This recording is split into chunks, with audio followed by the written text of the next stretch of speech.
Kadambari silks శ్రీరస్తు శుభమస్తు sale ప్రతి 25,000 రూపాయల కొనుగోలుపై ఒక గోల్డ్ కాయిన్ ఉచితం.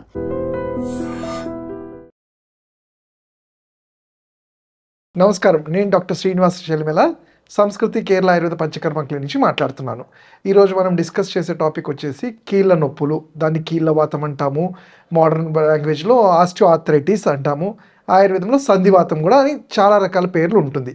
ఏదైనా కీళ్ళు అంటే ఒక ఎముకల రెండు ఎముకలు కలిసే జాయింట్ని కీళ్ళు అంటాం, దాన్ని జాయింట్ అంటాము. అక్కడ వచ్చే వాపు కానీ అక్కడ వచ్చే అరుగుదల, దానివల్ల వచ్చే ఇబ్బందుల గురించి మాట్లాడుకుందాం. అసలు ఏంటి ఈ మోకాళ్ళు, వాటి స్ట్రక్చర్ ఏంటి, వాటికి వచ్చే జబ్బులు ఏంటి అంటే, జనరల్గా మోకాళ్ళు అనేది చూసుకుంటే మన శరీరాన్ని బరువుని ధారణ చేసేది మన మోకాళ్ళు. మన మూమెంట్ రోజువారీ మూమెంట్ ఎటువంటి ఇబ్బందులు లేకుండా చూసుకునేవి ఈ మోకాళ్ళు అండ్ కింది కాళ్ళు అంటాం. మరి ఎప్పుడైతే వీటిలో ఇబ్బంది అవుతుంది, వాటికి కారణాలు ఏంటి, ఇబ్బందులు అంటే ఏమవుతాయి, ఏం కారణాలు అంటే, రెండు ఎముకల జాయింట్లో మరి చూసుకుంటే అంటమికల్ స్ట్రక్చర్గా ఈ బోన్స్ దగ్గర పెటల్లా అంటాము, అలానే సైనోవిల్ ఫ్లూయిడ్ అంటాము. అంటే ఒక ల్యూబ్రికేషన్ జెల్ లాంటిది, దాన్నే సైనోవిల్ ఫ్లూయిడ్ అంటాము. ఈ లిక్విడ్ అనేది ల్యూబ్రికేషన్ కోసం హెల్ప్ అయ్యి కార్టిలేజ్ అనేది చిన్న పేపర్ లాంటి పొర అనేది ఈ రెండు ఎముకల మధ్యలో ముదులాస్థి అంటాం. ఆ ఎముకల్లో ఉండి మన body bone to bone friction అరగకుండా ఉండేది కాపాడుతుంది. కానీ ఎప్పుడైతే మనిషి అధిక బరువు, అంటే కారణాలు చూసుకుంటే బరువు సడన్గా పెరిగిపోవడం కానివ్వండి, ఇతరత్ర ఏదైనా వ్యాధుల వల్ల కానీ, ఫుడ్ కంట్రోల్ లేకపోవడం వల్ల బరువు పెరిగిపోవటము, అలానే ఎక్కువసేపు నిల్చోవటము, మెట్లు ఎక్కడము దిగడము, ఇలాంటి యాక్టివిటీస్ చేసిన వాళ్ళల్లో ఎముకలు అనేవి సహజంగానే అరుగుతుంటాయి. ఇవి కాకుండా జనరల్గా ఆస్టియో ఆర్థరైటిస్ అంటే పేరులోనే ఉంది, ఎముకల్లో వచ్చే వాపు ఇన్ఫ్లమేషన్నే ఆర్థరైటిస్ అంటాం.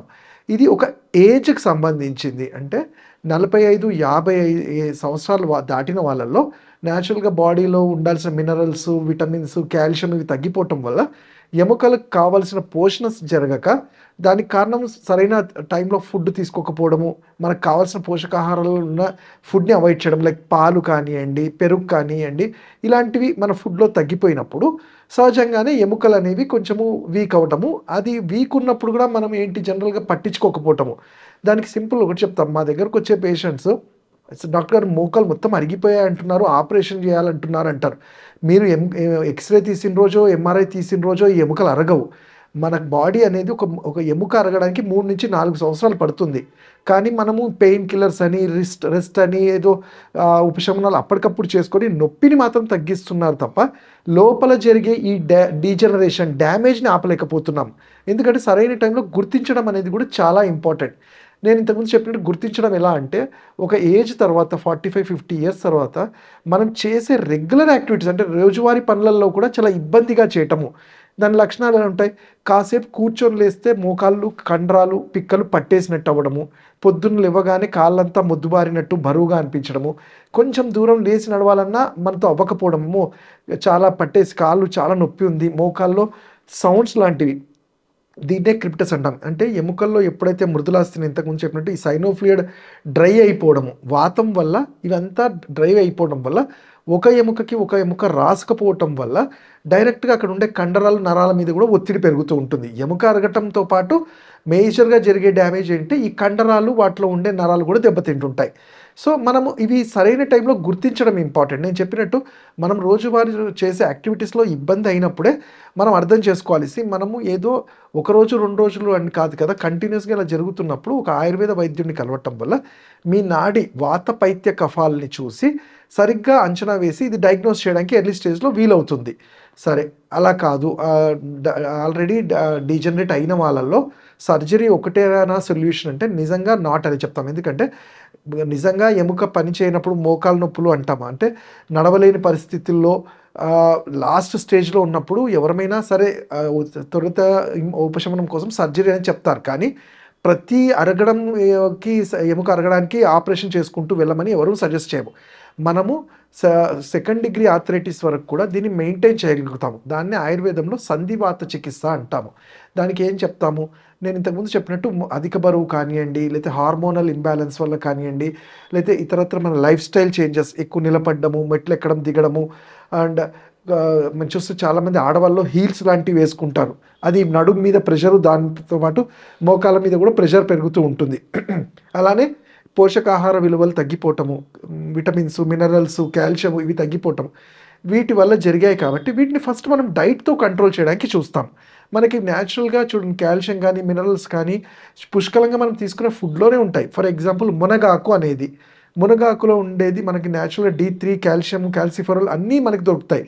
వాటిని మనము నార్మల్గా మనం పాలకూర, మిగతా ఆకుకూర ఎలా చేసుకుంటామో మునగాకును కూడా పప్పుల్లో కలుపుకొని తీసుకోవచ్చు. అలానే ఆవు నెయ్యి, ఇది వాతము పైత్యాన్ని కట్టడి చేయటము, లోపల ల్యూబ్రికేషన్, ఏవైతే జాయింట్స్ డ్రై అవుతున్నాయో వాటిని ల్యూబ్రికేట్ చేయటంలో ఆవు నెయ్యి, మనకి ఇంట్లో రెగ్యులర్గా దొరికే ఆవు నెయ్యి తీసుకోవటము ఇవి చేస్తూ ఉండాలి. రెగ్యులర్గా నువ్వుల నూనెని కొంచెం వేడి చేసుకొని మోకాలు బ్యాక్ సైడ్, అంటే నీ జాయింట్ బ్యాక్ సైడ్ కూడా పాల్పిటల్ మజిల్ కండరం దగ్గర ఆయిల్ అప్లై చేసి ప్యాసివ్ ఎక్సర్సైజ్, కాల్ని పైకి కిందికి స్ట్రెచింగ్ అనేది ఉదయం పూట ఎండలో ఉన్నప్పుడు చేసుకోవటం వల్ల కండరాలకి రక్త ప్రసరణ అనేది ఫ్రీగా అవుతూ ఉంటుంది.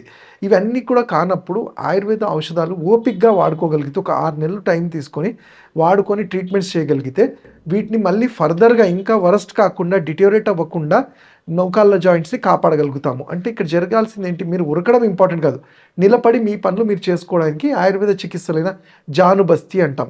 మోకాళ్ళ దగ్గర సంబంధించి కొన్ని ఆయిల్స్ని ధారగా వేయటము, పొట్లీలు అప్లై చేయటము, అలాగని ఇంటర్నల్ మెడిసిన్స్ లైక్ లాక్షాది గుగ్గులు అని కానివ్వండి, కైశోర గుగ్గులు అని కానీ, రాస సప్తకం కషాయం అని కొన్ని క్లాసికల్ ప్రిపరేషన్స్ని అడ్వైస్ చేస్తుంటాం. హోమ్ రెమెడీస్గా చిన్న ఇంటి చిట్కాలు అంటే, వాపు ఉన్నప్పుడు మనము ఇంట్లో వండుకునే అన్నాన్ని బాగా మెత్తగా వండుతున్నప్పుడే కొంచెం పాలని వేసి ఉడికించటము, దాన్ని బాగా మెత్తగా చేసుకొని దాంట్లో అల్లం పేస్ట్, గుడ్డు సోనా, ఎగ్ సోనా అని వైట్ని కలపటం వల్ల ఆ మిక్స్చర్ ఏదైతే ఉందో లేపనం లాగా కట్టడం, మోకాలు కట్టడం వల్ల ఇన్స్టెంట్గా మజిల్స్కి రక్త ప్రసరణ ఫ్రీ అయ్యి ఆ స్టిఫ్నెస్ని తగ్గించి పెయిన్, స్వెల్లింగ్ కూడా తగ్గుతుంది.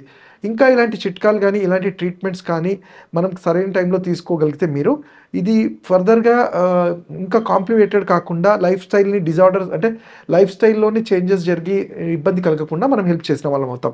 ఇంకా వీటి గురించి తెలుసుకోవాలంటే మీరు నా క్లినిక్స్లో వచ్చి కానీ నన్ను పర్సనల్గా కానీ ఆన్లైన్ కానీ కన్సల్ట్ చేయొచ్చు. నా number 7658905001. Thank you. And for more videos, Please subscribe to iDream. Please subscribe to iDream. Please subscribe iDream. And please subscribe to iDream.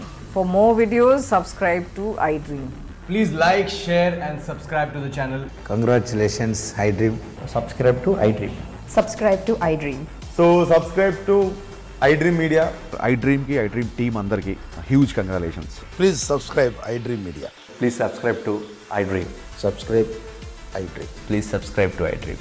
iDream అంటే నా కళల ఛానల్ను సబ్స్క్రైబ్ చేసుకున్న నోరు తిరుగుతలేదు, మీరైతే గంట గుర్తు కొట్టండి. For more such videos, please subscribe to iDream.